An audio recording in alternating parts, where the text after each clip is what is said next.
Hello guys, good day to all of you.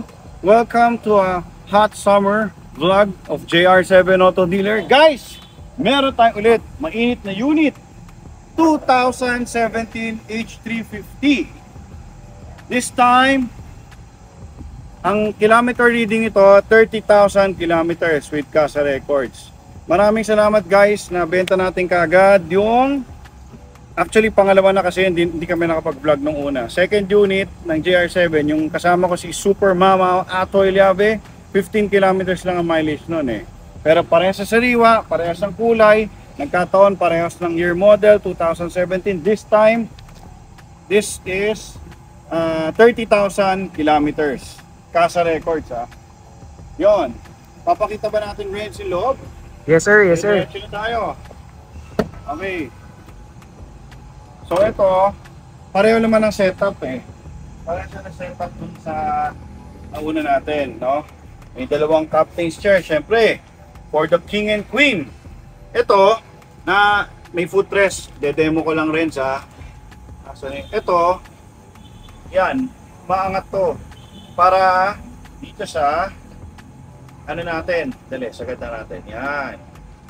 Ito, for the king and queen yan.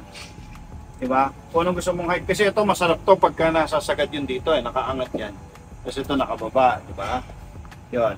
Tapos power seats tayo ha. Power seats tayo dito sa front.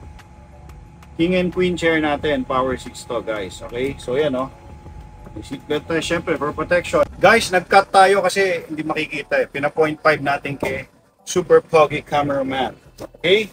Ngayon pare. Ito. Pakita natin na yun. So, naka-TV siya. Naka for the box. Tapos ito, nakikita nyo rito. Ito yung parang pinaka ano natin, bar natin. May cup holder. Nakikita ba, Renz? Yes. Dito yung mga remote natin, no, sa dami. Yan. Ito, meron tayong USB tsaka outlet. Meron din dito para sa upo dito sa likod, no? Tapos ito nga, king and queen chair natin. Parehas na naman ang layout to sa isa eh. Mas nag-iba lang yung trimming na upuan kung makikita nyo guys kumpara doon sa una. Mas simple ang trimming nito. Pero napakalinis ba nakita nyo? Beige na parang off-white. As usual, ito hindi ko na binaba yung blinds para makita nyo lahat yan. May blinds ha. Ito meron tayong sofa bed na natutupi. Tapos dito tayo sa likuran. Yan. Dapat pinabuksan natin kay driver Albert ang ilaw. Nakikita ba malinaw ba pare? Ayan.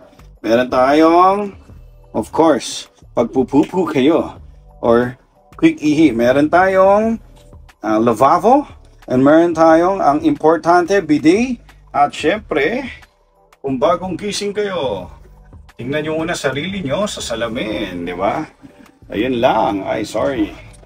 Yun lang guys. Papakita na lang sa inyo ni Renzo ang montage para ma-appreciate nyo gaano ka-fresh ang unit. Same na same ang layout dito doon sa nakaraan. Ito rin ang ating ceiling.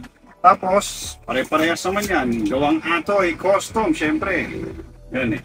Hindi nakasama ngayon si Super Mama. Busy, kaya ako na lang muna nag-vlog. Yun lang. Thank you guys. Thank you for all your warm support. So, napaka-fresh na unit na naman. So, magawa na tayo, unahan na tayo guys.